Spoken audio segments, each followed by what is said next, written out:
Good morning everyone. जय देवी competition classes में आप सभी लोगों का स्वागत है। तो आज हम शुरू करते हैं डेली करंट अफेयर क्लास। तो डेली करंट अफेयर क्लास में जो भी इंपॉर्टेंट क्वेश्चन होंगे हम आपके समझ डिस्कस करेंगे और उनके बारे में इंपॉर्टेंट फैक्ट्स भी बताएंगे। तो चलते हैं अपने हम आज के पहले क्वेश्चन की तरफ। देख लेते हैं आज का हमारा पहला क्वेश्चन कौन सा हो जाता है। तो अभी तक आप लोगों ने हमारे यूट्यूब चैनल को लाइक, शेयर और सब्सक्राइब नहीं किया है तो आप लोग इसे लाइक, शेयर और सब्सक्राइब कर लें। तो चलते हैं पहले क्वेश्चन की तरफ। देख लेते हैं आज का हमारा पहला क्वेश्चन कौन सा बना हुआ है। तो आज का हमारा पहला क्वेश्चन हो जाता है, हाल ही में अंतर्राष्ट्रीय एनिमेशन दिवस कब मनाया गया है। तो हाल ही में अंतर्राष्ट्रीय एनिमेशन दिवस कब मनाया गया है। तो आप बताएं कि इसमें अंतर्राष्ट्रीय एनिमेशन दिवस कब मनाया गया है। तो ये 26 अक्टूबर है, या फिर 27 अक्टूबर, या फिर 28 अक्टूबर, या फिर 29 अक्टूबर। तो इसमें से हमारा ऑप्शन नंबर कौन सही है। तो इसमें हमारा ऑप्शन नंबर सही हो जाता है। ऑप्शन नंबर कौन सा। तो ऑप्शन नंबर इसमें हमारा सही है 3, 28 अक्टूबर। 28 अक्टूबर को अंतर्राष्ट्रीय एनिमेशन दिवस मनाया जाता है। देख लेते हैं। तो विश्व श्रव्य दृश्य विरासत दिवस ये 27 अक्टूबर को मनाया जाता है। 27 अक्टूबर को विश्व श्रव्य दृश्य विरासत दिवस मनाया जाता है। अब इसी के उपलक्ष्य में ब्रेल लिपि, तो ब्रेल लिपि तो ये जो श्रव्य दृश्य बाधित लोग होते हैं उनके लिए ब्रेल लिपि का, ठीक है, ब्रेल लिपि का उपयोग किया जाता है पढ़ाई लिखाई के लिए। ठीक है, पढ़ाई लिखाई के लिए ब्रेल लिपि का प्रयोग किया जाता है। किसके लिए। तो ये दृश्य बाधित लोगों के लिए। अगला क्वेश्चन देख लेते हैं। अगला क्वेश्चन हमारा है, किस देश ने अपना नया सीमा कानून पारित किया है। तो हाल ही में किस देश ने अपना नया सीमा कानून पारित किया है। तो ये चीन है, अमेरिका है, भारत है, या फिर कनाडा। तो इसमें हमारा ऑप्शन नंबर सही है। ऑप्शन नंबर 1 चीन। चीन देश ने अपना नया सीमा कानून पारित किया है। देख लेते हैं चीन। तो चीन ने साइनोफार्म वैक्सीन बनाई है। मार्स रोवर झुरोंग मंगल ग्रह पर सफलतापूर्वक किसने उतारा। तो चीन ने उतारा है। ई कचरे का सबसे बड़ा उत्पादक देश ये चीन है। हाई स्पीड मैगलेव का सफलतापूर्वक परीक्षण ये भी चीन के द्वारा किया गया है। अगला क्वेश्चन देख लेते हैं। तो अगला क्वेश्चन हमारा देखते हैं। तो इसमें भारत और किर्गिस्तान ने नई दिल्ली में पहली रणनीतिक वार्ता की है। तो हाल ही में भारत और किर्गिस्तान ने नई दिल्ली में पहली रणनीतिक वार्ता की हुई है। अगला देख लेते हैं। यूएसए ने पहला जेंडर एक्स पासपोर्ट जारी किया है। तो हाल ही में यूएसए द्वारा जेंडर एक्स पासपोर्ट जारी किया गया है। अगला है, फ्रांस देश ने सैन्य संचार उपग्रह सिराक्यूज 4A लॉन्च किया है। फ्रांस देश ने सैन्य संचार उपग्रह सिराक्यूज 4A लॉन्च किया है। अगला है, इंग्लैंड देश के क्रिकेटर विल नेल्सन ने अंतर्राष्ट्रीय क्रिकेट से संन्यास की घोषणा कर दी है। लास्ट है, चीन देश में high speed fuel carrier rocket से एक ऑप्टिकल रिमोट सेंसिंग उपग्रह लॉन्च किया गया है। तो कहाँ। तो ये चीन देश में सॉलिड फ्यूल कैरियर रॉकेट से एक ऑप्टिकल रिमोट सेंसिंग उपग्रह लॉन्च किया गया है। तो देख लेते हैं। अगले हैं, इंग्लैंड देश के क्रिकेटर विल नेल्सन ने अंतर्राष्ट्रीय क्रिकेट से संन्यास की घोषणा कर दी है। अगला देख लेते हैं। अगला क्या है, भारतीय मूल की अनीता आनंद कनाडा की रक्षा मंत्री नियुक्त हुई हैं। तो कनाडा की रक्षा मंत्री कौन नियुक्त हुई हैं। अनीता आनंद हैं, जो ये भारतीय मूल की रहने वाली, या इनके पूर्वज जो थे वो भारतीय मूल के थे। अगला क्वेश्चन देख लेते हैं।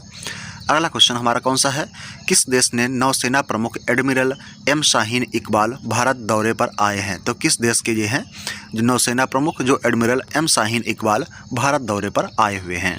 तो ये चीन के हैं, अमेरिका के हैं, बांग्लादेश के हैं, या फिर इंडोनेशिया के हैं। तो इसमें से हमारा ऑप्शन नंबर कौन सही हो जाता है।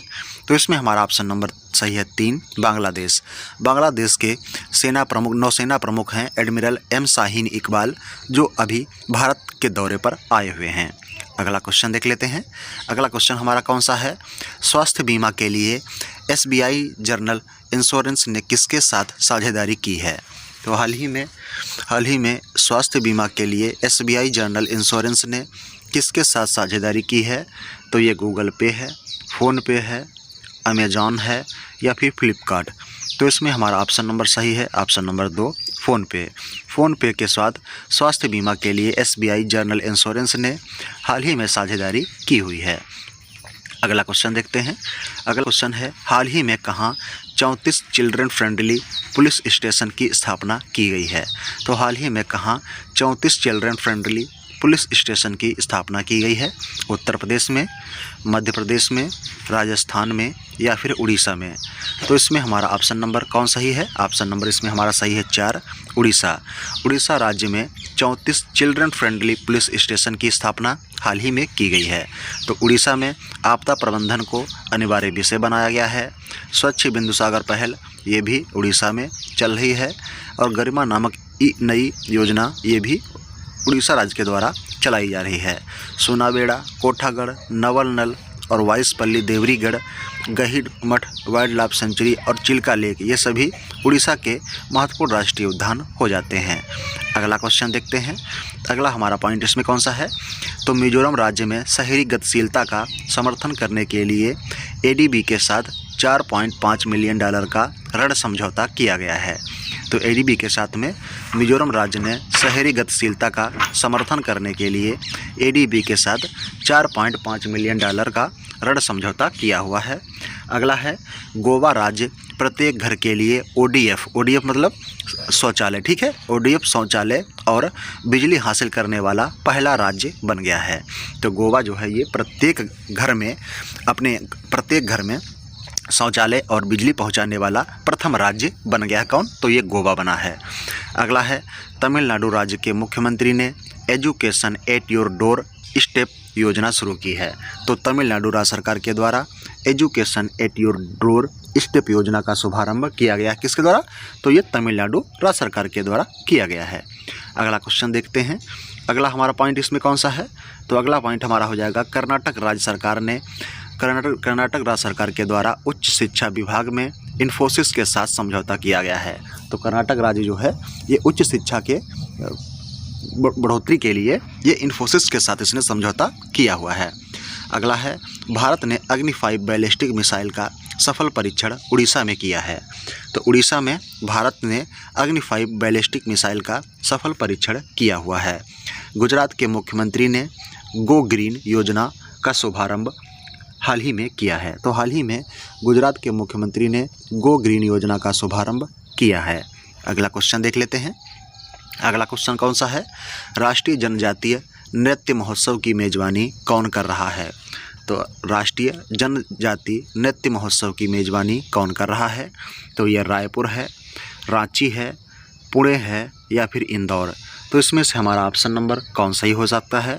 तो इसमें हमारा ऑप्शन नंबर सही है 1, रायपुर ये छत्तीसगढ़ की राजधानी रायपुर ये राष्ट्रीय जनजातीय नृत्य महोत्सव की मेज़बानी कर रहा है। तो कौन कर रहा है? रायपुर।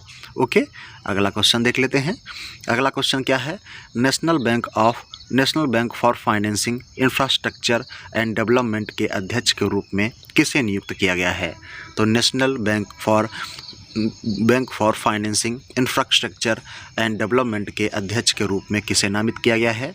तो ये हैं मनोज वाजपेयी या फिर KB कामत हैं या फिर RK सिंह हैं या फिर ये विजय कुमार हैं। तो इसमें से हमारा ऑप्शन नंबर कौन सही है? तो इसमें हमारा ऑप्शन नंबर सही है ऑप्शन नंबर 2, KB कामत को national bank for financing infrastructure of development के अध्यक्ष के रूप में नामित किया गया है। तो KB कामत को। अगला क्वेश्चन देखते हैं। अगला क्वेश्चन है, हाल ही में किसके द्वारा ग्रीन डे अहेड मार्केट का शुभारंभ किया गया है? तो हाल ही में किसके द्वारा ग्रीन डे अहेड मार्केट का शुभारंभ किया गया है? तो ये नरेंद्र मोदी के द्वारा, राजनाथ सिंह के द्वारा या फिर अमित शाह के द्वारा या फिर RK सिंह के द्वारा? तो इसमें हमारा ऑप्शन नंबर सही है RK सिंह के द्वारा ग्रीन डे अहेड मार्केट का शुभारंभ किया गया है। GK रेड्डी ने अमृत महोत्सव पॉडकास्ट लॉन्च किया है। तो क्या है? GK रेड्डी ने अमृत महोत्सव पॉडकास्ट लॉन्च किया हुआ है। किसने? तो JK रेड्डी ने। अगला क्वेश्चन देख लेते हैं। अगला क्वेश्चन हमारा है, हाल ही में फ्लोबिज नियो बैंक के ब्रांड एम्बेसडर कौन बने हैं? तो हाल ही में फ्लोबिस बैंक नियो के ब्रांड एम्बेसडर कौन बने हैं? तो ये पंकज त्रिपाठी हैं, दीपिका पादुकोण हैं, अमिताभ बच्चन हैं या फिर मनोज बाजपेयी हैं। तो इसमें हमारा ऑप्शन नंबर कौन सही है? तो इसमें हमारा ऑप्शन नंबर सही हो जाता है ऑप्शन नंबर 4, मनोज बाजपेयी। मनोज बाजपेयी को फ्लोबिस नियो बैंक के ब्रांड एम्बेसडर के रूप में नामित किया गया है। ओके, अगला क्वेश्चन देख लेते हैं। अगला क्वेश्चन हमारा कौन सा हो जाएगा? तो हाल ही में किस मंत्रालय ने राष्ट्रीय स्तर का जागरूकता कार्यक्रम संभव शुरू किया है? तो हाल ही में किस मंत्रालय ने राष्ट्रीय स्तर का जागरूकता कार्यक्रम संभव शुरू किया है? तो ये शिक्षा मंत्रालय ने, स्वास्थ्य मंत्रालय ने या MSME मंत्रालय ने या फिर इनमें से कोई नहीं। तो इसमें हमारा ऑप्शन नंबर सही हो जाएगा ऑप्शन नंबर 3, MSME मंत्रालय द्वारा। MSME मंत्रालय द्वारा ये राष्ट्रीय स्तर का जागरूकता कार्यक्रम संभव शुरू किया गया है। देख लेते हैं, MSME मंत्री हमारे हो जाते हैं नारायण राणे। ठीक है, नारायण राणे जो हैं ये MSME मंत्री हो जाते हैं। अगला क्वेश्चन देख लेते हैं। अगला क्वेश्चन है, हाल ही में 2021 मोटो GP वर्ल्ड चैंपियनशिप किसने जीती है? तो हाल ही में 2021 मोटो GP वर्ल्ड चैंपियनशिप किसने जीता है? तो ये मारिया रेशा हैं, फेबियो क्वार्टेरिटो हैं या फिर विनेश फोगाट हैं या फिर इनमें से कोई नहीं। तो इसमें से हमारा ऑप्शन नंबर कौन सही है? ऑप्शन नंबर इसमें हमारा सही है 2, फेबियो क्वारिटो जो है इन्होंने 2021 का मोटो GP वर्ल्ड चैंपियनशिप जीता हुआ है। अगला क्वेश्चन देख लेते हैं। अगला क्वेश्चन है, हाल ही में साइबर सुरक्षा के लिए किस बैंक ने CDSC के साथ समझौता किया है? तो हाल ही में साइबर सुरक्षा के लिए किस बैंक ने CDSC के साथ समझौता किया है? तो ये है HDFC बैंक या फिर यूनियन बैंक या फिर SBI बैंक या फिर BOB बैंक। तो इसमें से हमारा ऑप्शन नंबर कौन सही है? तो इसमें हमारा ऑप्शन नंबर सही है 2, union bank. Union bank cyber सुरक्षा के लिए हाल ही में CDSC के साथ समझौता किया है। तो यूनियन बैंक की स्थापना 1919, हेडक्वार्टर हो जाता है मुंबई, CEO हो जाते हैं इसके राजकुमार राय। ओके, अगला क्वेश्चन देख लेते हैं। अगला क्वेश्चन हो जाता है, भारत के पहले radio over internet protocol system का उद्घाटन कहाँ किया गया है? तो भारत के पहले radio over internet protocol system का उद्घाटन कहाँ किया गया है? तो ये कोलकाता, भुवनेश्वर, उड़ीसा या फिर केरल। तो इसमें से हमारा ऑप्शन नंबर सही है 1, कोलकाता। ये जो है भारत के पहले radio over internet protocol system का उद्घाटन कोलकाता में किया गया है। ओके, कोलकाता में किया गया है। अगला क्वेश्चन देख लेते हैं। हाल ही में कमला हैरिस फेनोमेनल वुमेन नामक पुस्तक किसने लिखी है? तो हाल ही में कमला हैरिस फेनोमेनल वुमेन नामक पुस्तक किसने लिखी है? तो ये हैं सलमान रुश्दी या फिर रस्किन बॉन्ड या फिर ये हो जाएंगे कौन है, चिदानंद राजघट्टा या फिर इनमें से कोई नहीं। तो इसमें से हमारा ऑप्शन नंबर कौन सही हो जाएगा? कमला हैरिस फेनोमेनल वुमेन नामक पुस्तक किसने लिखी है? तो ये लिखी हुई है चिदानंद राजघट्टा ने। ठीक है, चिदानंद राजघट्टा द्वारा कमला हैरिस फेनोमेनल वुमेन नामक पुस्तक लिखी गई है। कमला हैरिस जो है ये अमेरिका की वाइस प्रेसिडेंट हैं। ठीक है, उपराष्ट्रपति हैं। कहाँ की? तो ये अमेरिका की उपराष्ट्रपति हैं कमला हैरिस। इनके ऊपर पुस्तक लिखी गई है। तो ये किसने लिखा है? चिदानंद राजघट्टा ने। ओके, अगला क्वेश्चन देखते हैं। अगला क्वेश्चन कौन सा है? तो क्या है, आयशर मोटर्स के MD के रूप में किसे नियुक्त किया गया है? आयशर मोटर्स के MD के रूप में किसे नियुक्त किया गया है? तो ये हैं सिद्धार्थ मल्होत्रा या फिर JK रेड्डी या फिर सिद्धार्थ लाल या फिर इनमें से अभय कुमार। तो इसमें से हमारा ऑप्शन नंबर कौन सही हो जाता है? तो इसमें हमारा ऑप्शन नंबर सही है ऑप्शन नंबर 3, सिद्धार्थ लाल को आयशर मोटर्स के MD के रूप में नामित किया गया है। अगला क्वेश्चन देखते हैं। अगला क्वेश्चन कौन सा है? तो आज के हमारे क्वेश्चन यही समाप्त होते हैं। Thanks for watching. धन्यवाद। अगर आप लोगों ने अभी तक हमारे YouTube चैनल को लाइक, शेयर और सब्सक्राइब नहीं किया है तो आप लोग इसे लाइक, शेयर और सब्सक्राइब जरूर कर लें और हमारा बेल आइकन भी दबा लें, जिससे आप लोगों को समय समय पर हमारा नोटिफिकेशन प्राप्त होता रहे। Thanks for watching. धन्यवाद।